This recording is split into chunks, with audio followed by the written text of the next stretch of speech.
Hello दोस्तों, welcome to YouTube my channel metal 2.0 classes में आपका स्वागत है। आज मैं दोस्तों सामाजिक विषय का 50 महत्वपूर्ण विकल्पी प्रश्न लेकर आया हूं, जो इस बार परीक्षा के लिए बहुत उपयोगी है। और इन 50 प्रश्नों में से ही आपके 20 प्रश्न लड़ जाएंगे, ऐसा मैं पूरा उम्मीद करता हूँ। क्योंकि इस बार आपको परीक्षा में कोशिश करना है बच्चों कि हम 90%, 95% से लेकर 100%, 99% तक नंबर लाएँ। और अब समय आपके पास बहुत कम बचा है और ये 2023 बोर्ड के लिए, यूपी बोर्ड के लिए बहुत ही महत्वपूर्ण है। और ये जो भी प्रश्न ले गए हैं एनसीईआरटी पुस्तक से ही लिए गए हैं और ये वही प्रश्न हैं जो हर बार परीक्षा में पूछे जाते हैं। बिल्कुल एक बार आप मेरे चैनल को पर जो वीडियो अपलोड किए हैं उसको अवश्य देखें। समय आपके पास कम है, लेकिन आप मेरे चैनल पर नए हो तो मेरे चैनल को सब्सक्राइब करें।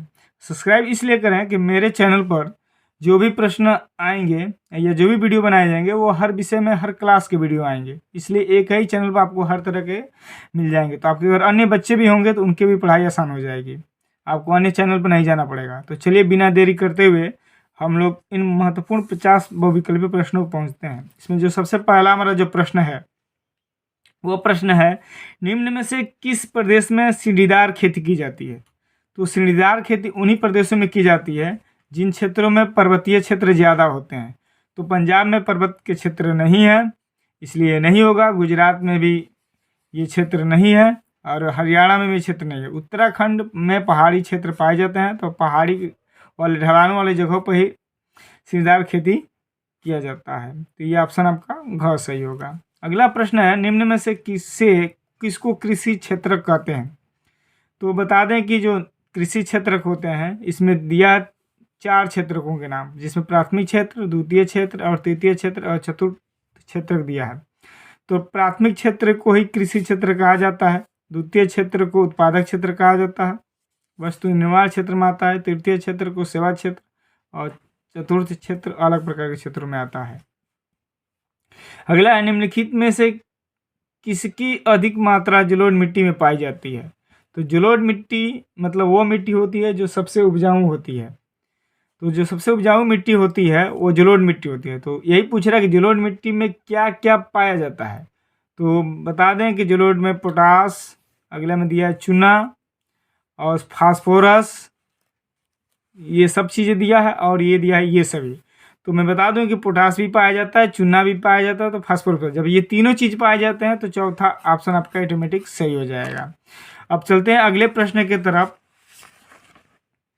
इसमें दिया है, एंथ्रासाइड का संबंध किस खनिज से है? एंथ्रासाइड, तो एंथ्रासाइड क्या है? एंथ्रासाइड एक प्रकार का कोयला है, कोयला ही है। कोयले के 4 प्रकार होते हैं, उसमें से एक प्रकार जो होता है वो कोयला है। तो तांबा, बक्साइड, सोना नहीं है, यह एंथ्रासाइड कोयला है। तो ये आपका ऑप्शन सही हो जाएगा।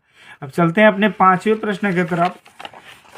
बहुत ही मोस्ट इंपॉर्टेंट क्वेश्चन है, आप मेरे चैनल को सब्सक्राइब जरूर करें, आपको सारे प्रश्न लड़ जाएंगे। आप गारंटी मैं दे रहा हूँ इसका, आप लिखवा सकते हैं। 5वां जो हमारा प्रश्न है, भारत में कितने % लोग अनौपचारिक स्रोतों से ऋण प्राप्त करते हैं? ऋण का मतलब होता है कर्जा। तो अलग अलग क्षेत्रों से लोग कितने % कर्जा प्राप्त करते हैं जो अनौपचारिक होता है? तो इसमें जो आपका ऑप्शन है 85% लोग हैं जो ऋण प्राप्त करते हैं। अगला जो हमारा प्रश्न है, विश्व व्यापार संगठन का मुख्यालय कहाँ स्थित है? विश्व व्यापार संगठन WTO, वर्ल्ड ट्रेड ऑर्गेनाइजेशन होता है इसका पूरा फुल फॉर्म इंग्लिश में, और शॉर्टकट में WTO देता है। पहले उसका नाम शायद GT था। तो विश्व व्यापार संगठन का मुख्यालय जो स्थित है आपका वो है ऑप्शन 6वां का ग, जिनेवा में। ये बार बार पूछता है, बहुत ही मोस्ट इंपॉर्टेंट क्वेश्चन है, आप लोग न्यूयॉर्क पर मत मार दीजिएगा। अगला जो प्रश्न है, निम्नलिखित में से यह कथन किसका कथन है, जब फ्रांस छींकता है तो बाकी यूरोप को सर्दी और जुकाम हो जाता है? ऑप्शन दिया है काबूर, बिस्मार्क, मेत्तेस्नी और मेटरनिक। तो बिस्मार्क, काबूर और मेत्तेस्नी जो थे ये अपने अपने क्षेत्रों में लड़ने वाले एक प्रकार के योद्धा थे जो अपने देश को आगे ले जाना चाहते थे। लेकिन जो मेटरनिक था एक प्रकार की हम तानाशाह कह सकते हैं, है ना, ये एक प्रकार का चांसलर था और ये रूढ़िवादी था, ये पुराने विचारधारा था, और इसी ने ही ये बात कहा था कि फ्रांस छींकता है तो बाकी यूरोप के देशों को बुखार हो जाता है। मैंने फ्रांस को देखा था कि सारे देश करते हैं। तो ये ऑप्शन सही हो जाएगा आपका। अगला आपका जो प्रश्न है, सविनय अवज्ञा आंदोलन की शुरुआत किस महत्वपूर्ण घटना के साथ हुई? सविनय अवज्ञा आंदोलन, तो इसमें दिया रॉलेट एक्ट की घोषणा, नमक कानून तोड़कर, साइमन कमीशन का आगमन, जलियांवाला बाग हत्याकांड। ये ऑप्शन चारों बहुत मोस्ट इंपॉर्टेंट है। तो इसमें जो ऑप्शन आपका होगा वो होगा नमक कानून तोड़कर। गांधी जी ने अंग्रेजों द्वारा बनाए गए कानून को तोड़ दिया, तो नमक कानून तोड़कर ही आपका सविनय अवज्ञा आंदोलन का शुरुआत गांधी जी ने किया था।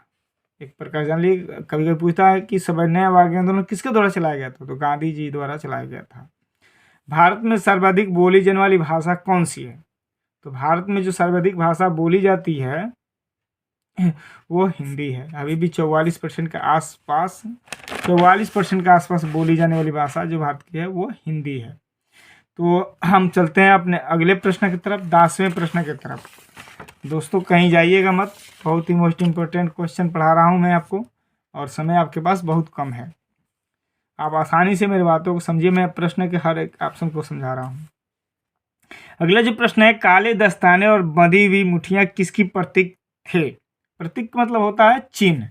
तो जो आप पढ़े हैं जिस पाठ में, ये पाठ जो दिया है समानता और लैंगिक मसले वाले पाठ में दिया है, नस्लीय भेद टिप्पणी वाले ऐसे ऑप्शन दिए हैं, उसमें का ही है। तो कह रहा है विद्रोह के हैं, शांति के हैं, अश्वेत शक्ति के हैं, या इनमें से कोई नहीं है।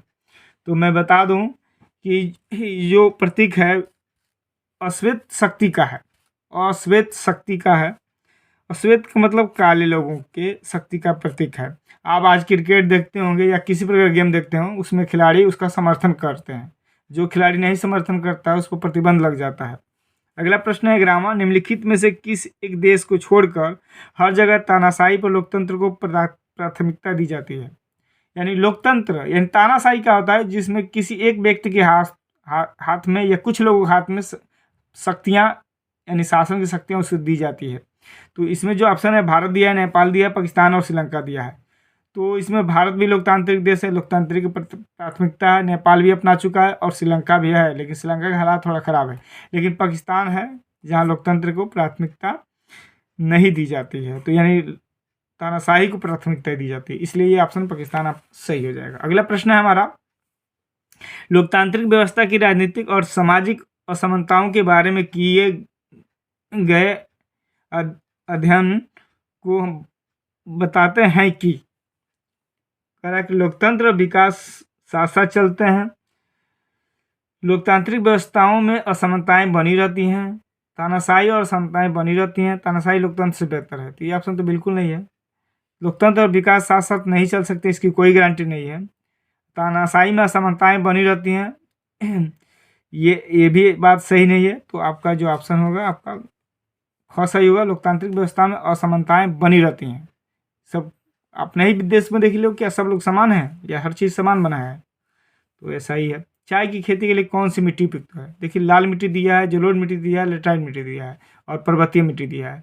तो पर्वतीय मिट्टी ही सही होगा, क्योंकि चाय पहाड़ी के ढालों पर ही पैदा किया जाता है, तो पर्वतीय मिट्टी पर ही पैदा होता है, तो इसलिए ऑप्शन आपका पर्वतीय मिट्टी सही हो जाएगा।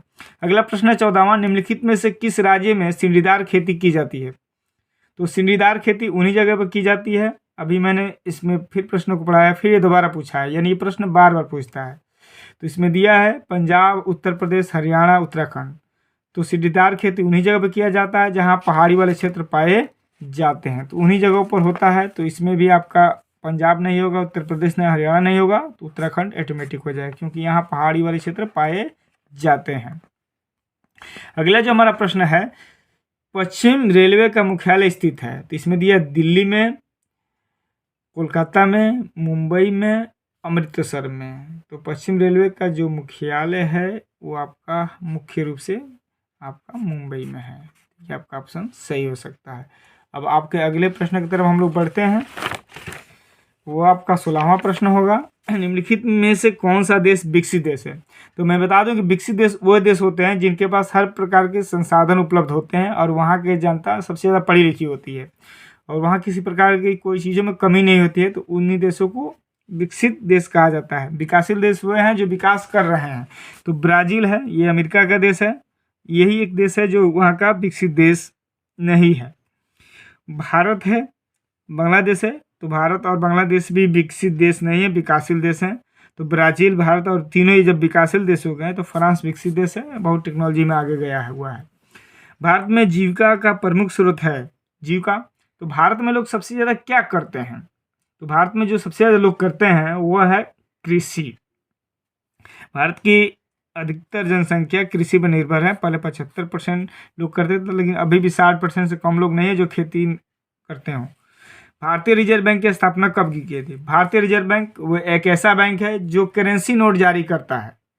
करेंसी नोट जारी करता है तो कह रहे कि इसकी स्थापना मानी से कब बनाया गया था? तो इसमें दिया वर्ष 1935 में, 1945 में, वर्ष 1955 में और वर्ष 1965 में। नहीं, वर्ष 1935 में इसको बनाया गया था और आज़ादी के बाद इसको पूर्ण रूप से भारतीय देश के लिए कहा जाएगा राष्ट्रीय मान्यता दे दिया गया। जुस्पे मेतेस्नी द्वारा स्थापित गुप्त संगठन था। मतलब एक ये संगठन बनाया था, है ना। तो पहले जान लीजिए कि जुस्पे मेतेस्नी किस देश का था? तो इटली का था। तो अगर इटली का है तो इटली का ही बनाएगा, इसलिए उसका जो संगठन का नाम था उसका नाम था यंग इटली। अगला है फ्रांस की क्रांति हुई थी। तो फ्रांस की क्रांति किस सन में हुई थी? 1770 ईस्वी में, 1789 ईस्वी में, 1795 ईस्वी में और 1815 ईस्वी में। 1770 ईस्वी में फ्रांस की क्रांति नहीं हुई थी, 1795 ईस्वी में नहीं थी, 1815 में नेपोलियन को हराया गया था और 1789 में फ्रांस की क्रांति हुई थी, क्योंकि वहाँ का जो शासक था लुई सलामा बहुत ही स्वेच्छाचारी था। अगले प्रश्न की तरफ हम बढ़ते हैं। प्रथम विश्व युद्ध प्रारंभ हुआ था वर्ष 1910 में, वर्ष 1911 में, वर्ष 1914 में, वर्ष 1920 में। मैं बता दूं कि 2 विश्व युद्ध अब तक हो चुके हैं, जिसमें द्वितीय विश्व युद्ध जो हुआ था वर्ष 1914 में नहीं हुआ था, वर्ष 1911 में भी नहीं था, वर्ष 1914 में हुआ था और लगभग 18 तक चला, 18 के अंत तक। हिंदू स्वराज पुस्तक के लेखक हैं। हिंदू स्वराज पुस्तक के लेखक का नाम क्या है? तो इसमें ऑप्शन दिया सरदार पटेल, बाल गंगाधर तिलक, महात्मा गांधी और सुभाष चंद्र बोस। तो इसके जो लेखक हैं वो है महात्मा गांधी, जो पूरे स्वराज की मांग करते थे और इस पुस्तक को भी लिखा था उन्होंने, हिंद स्वराज। अब आइए दोस्तों अगले प्रश्न की तरफ हम लोग बढ़ते हैं। अगला प्रश्न जो हमारा 23वां है, समवर्ती सूची से संबंधित विषय नहीं है। देखिए कभी देता है, कभी कहता है या कभी कहता है नहीं है, तो वहाँ बच्चे गच्चा खा जाते हैं, मतलब चकमका जाते हैं कि हम, और गलत आंसर कर देते हैं। तो प्रश्नों को ध्यान से पढ़ना है, 20 नंबर आपको मिलेंगे। सोचिए कितना बढ़िया इस बार है, 20 नंबर आपको थोड़ा सा पढ़ लेंगे तो मिल जाएगा। समवर्ती सूची से संबंधित किस विषय में? तो शिक्षा दिया है, वन दिया है और उत्तराधिकार दिया है, विदेशी मामले दिया है। ये है आपके विदेशी मामला है, केवल इसमें केंद्र सूची का विषय है, इसलिए समवर्ती सूची का विषय नहीं है। अगला जो प्रश्न है, संविधान के अनुसार भारत की राजभाषा है। राजभाषा जो प्रमुख रूप से उस राज्य को द्वारा घोषित की जाती है बोलने के लिए, तो राजभाषा है वो हमारा ऑप्शन हो जाएगा क। हिंदी हमारे देश की राष्ट्रीय भाषा है, राजभाषा है, नेशनल मदर टंग कहिए या नेशनल लैंग्वेज कहिए। निम्नलिखित में से कौन सा खनिज आधारभूत है? आधारभूत कि जिसमें पूरा उद्योग टिका हुआ, उसी को आधारभूत उद्योग किया जाता है। क्या इसमें मैग्नीज है, अभ्रक है, लौह अयस्क है, तांबा है? नहीं, लौह अयस्क है। लोहा बहुत ही महत्वपूर्ण धातु होता है, इसलिए आपका ऑप्शन ये सही हो जाएगा, ग। अगला प्रश्न की तरफ बढ़ते हैं। निम्नलिखित में से कौन सा ऊर्जा का परंपरागत स्रोत है? परंपरागत मतलब बहुत पहले जमाने से किया जा रहा है। तो इसमें दिया ऑप्शन है सौर ऊर्जा, कोयला, पवन ऊर्जा, ज्वारीय ऊर्जा। तो सौर ऊर्जा जो है ना वो नवीकरणीय ऊर्जा है और ये नए नवीकरणीय मतलब नया है और इसको बार बार प्रयोग किया जा सकता है। पवन ऊर्जा भी वही है। ज्वारीय मतलब नदियों समुद्र में ज्वार भाटा आते हैं, उससे ऊर्जा उत्पन्न की ज्वारीय ऊर्जा। कोयला है जो एक प्राचीन जमाने से चली आ रही, इसका प्रयोग किया जा रहा है, तो ये भी परंपरागत ऊर्जा है। अगले प्रश्न नंबर 27 की तरफ हम बढ़ते हैं और 27 नंबर कह रहा है कि हमारा प्रश्न कि विश्व व्यापार संगठन की स्थापना निम्नलिखित में किस वर्ष हुई? विश्व, अब दिया था किस देश में इसका मुख्यालय है, अब अगला प्रश्न दे दिया है कि किस सन में हुआ था। तो मैं बता दूं कि वर्ष 1986 दिया है, वर्ष 1985 में दिया है, वर्ष 2001 में दिया है, वर्ष 2014 में दिया है। तो सर बता दें कि जो इसका जो ऑप्शन है आपका, ऑप्शन आपका हो जाएगा वर्ष 1995। अगला जो प्रश्न है, भारत में वायु परिवहन का राष्ट्रीयकरण कब किया गया? वायु परिवहन का राष्ट्रीयकरण मतलब देश की आज़ादी से पहले इसका राष्ट्रीयकरण नहीं किया गया था। प्रश्न नंबर आपका 28 है। तो कब किया गया था? तो ये आपको बता दें कि वर्ष 1950 में देश में संविधान लागू हुआ था, 1960 में से पहले हो गया था, 1998 में नहीं हुआ था, और ये 1953 में हुआ था जब अपने देश में रेल चलाई गई थी, उसी सन में ये भी हुआ था। प्रश्न 24 की तरफ हम लोग बढ़ते हैं। 29 की तरफ। निम्नलिखित में से इस्पात बनाने के लिए किस खनिज का उपयोग किया जाता है?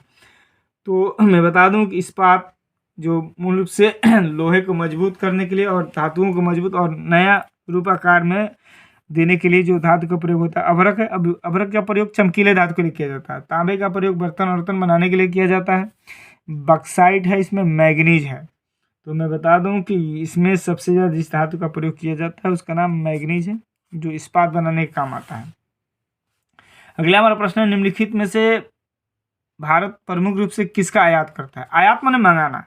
तो क्या भारत में चाय भारत मंगाता है? नहीं, चाय भारत में बहुत ज़्यादा होता है, लगभग विश्व में लगभग पहले स्थान पर है। खाद्यान्न मतलब खाए जाने वाली वस्तुएं, तो भारत एक कृषि प्रधान देश है, तो खाने वाली वस्तुएं भारत लगभग नहीं मंगाता है। मंगाता तभी है जब उसके यहाँ कोई चीज़ किसी कारणवश न पैदा हुआ हो। तो ये भी नहीं। जूट का सामान, जूट भी भारत में बहुत ज़्यादा होता है। कच्चा पेट्रोलियम, हाँ भारत में तेल का उत्पादन बहुत कम होता है, पेट्रोलियम का उत्पादन कम होता है। तो यही ऑप्शन सही होगा। अगला प्रश्न दिया है, जर्मन संस्कृति में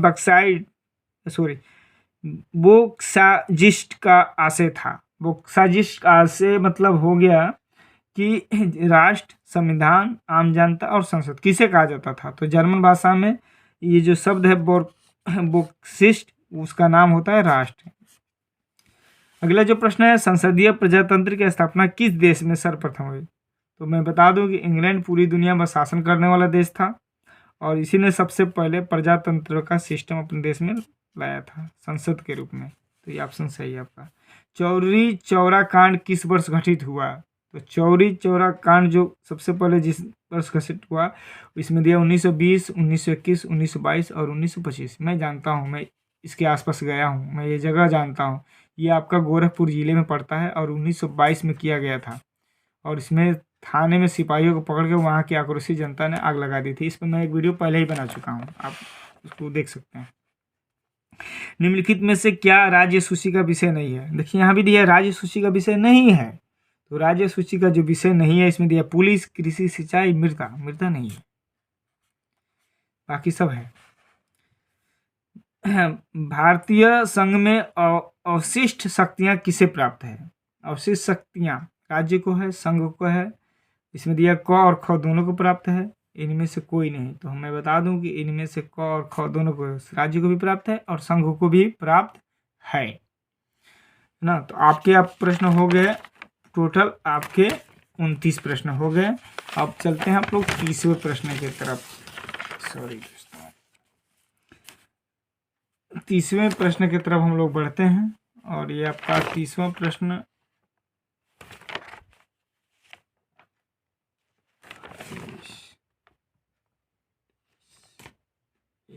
हो गया।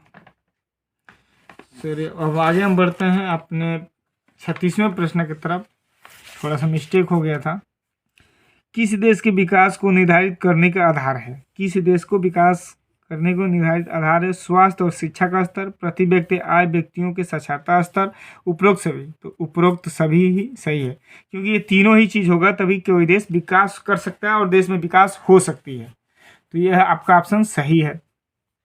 अगला प्रश्न है 37वां, सेवा क्षेत्र निम्नलिखित में से किस क्षेत्र को सम्मिलित किया जाता है? प्राथमिक क्षेत्र, द्वितीय क्षेत्र, तृतीय क्षेत्र, इनमें से कोई नहीं। तो मैं भी इस पर थोड़ा सा 2-4 प्रश्न पढ़ा चुका हूँ। तो प्राथमिक क्षेत्र नहीं आता है, कृषि क्षेत्र, सेवा क्षेत्र नहीं है। द्वितीय क्षेत्र यानी वस्तु निर्माण क्षेत्र भी द्वितीय क्षेत्र नहीं आता। तृतीय क्षेत्र बस, इंटरनेट, सर्विस सेवा, हाँ जैसे ये सब आ जाता है इसमें तृतीय क्षेत्र में। अगला दिया, निम्नलिखित में से कौन सा ग्रामीण क्षेत्र का विकास का लक्ष्य है? तो नियमित कार्य है, उपज की उचित कीमत है, बेहतर मजदूरी है, ये सभी रहेगा, तभी ग्रामीण क्षेत्र का विकास होगा। ये ऑप्शन सही है आपका। अगले प्रश्न की तरफ बढ़ते हैं हम लोग। दो राज्यों के बीच वस्तुओं का आदान प्रदान कहलाता है। आदान प्रदान में लेना देना, आदान प्रदान कर रहा है, आयात निर्यात नहीं कर रहा है, गलती नहीं करेंगे आप। तो इसमें आदान प्रदान का मतलब होता है लेन देन। लेन देन को कहते हैं वस्तु विनिमय, वस्तु विनिमय ही कहा जाता है इसको। बांधों को भी कहा जाता है। तो बांधों को कहा जाता है क्या? बहुउद्देशीय परियोजना, जल स्रोत, बाढ़ का नियंत्रण का उपाय, जल का भंडार। हाँ, बाढ़ नियंत्रण का उपाय कहा जाता है। जल का भी स्रोत है, जल का भंडार नहीं है ना। तो बहुउद्देशीय परियोजना है, इनमें सबसे आगे जो चीज़ है वो बहुउद्देशीय परियोजना है। तो आप इसमें सस्पिशन कहा जाएंगे, एक ही तरह का ऑप्शन आ जाएंगे और वहाँ चक्री आ जाएंगे, लेकिन पढ़े रहेंगे तो पता रहेगा। अगला प्रश्न है, निम्नलिखित में से परिवहन का कौन सा साधन अति दुर्गम स्थानों के लिए अत्यंत आवश्यक है? तो जो व्यापार के लिए जो सबसे चीज सस्ता होता है वो अति दुर्गम के लिए होता है, दुर्गम स्थानों के लिए, मतलब जहाँ जाने के लिए आसानी हो। तो जल परिवहन सबसे सस्ता है इसलिए, और सबसे ज़्यादा इसके लिए रास्ते हैं, जल आसान होता है। तो यही ऑप्शन आपका सही हो जाएगा। अगला है, वर्तमान समय में भारतीय संघ में कितने केंद्र शासित प्रदेश है? आप बताइए। 9 दिया है, 10 दिया है, 7 दिया, 8 दिया है।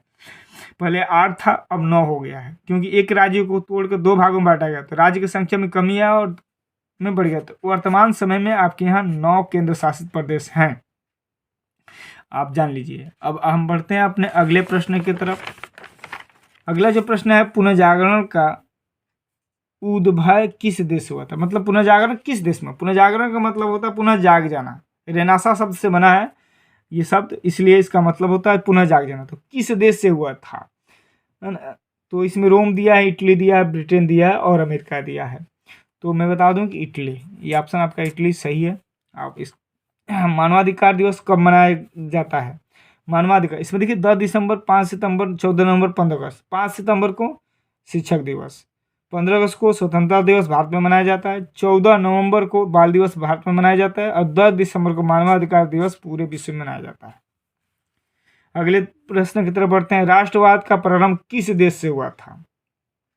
राष्ट्रवाद का प्रारंभ किस देश से हुआ था? तो राष्ट्रवाद के इसमें प्रारंभ जर्मनी दिया, इटली दिया, फ्रांस और इंग्लैंड। नहीं, फ्रांस का राष्ट्रवाद, फ्रांस में सबसे पहले राष्ट्रवाद हुआ था। असहयोग आंदोलन का मुख्य कारण था, इसमें दिया रॉलेट एक्ट, प्रथम विश्व युद्ध, खिलाफत आंदोलन, चौरा चौरी की घटना। नहीं, चौरा चौरी की घटना नहीं थी।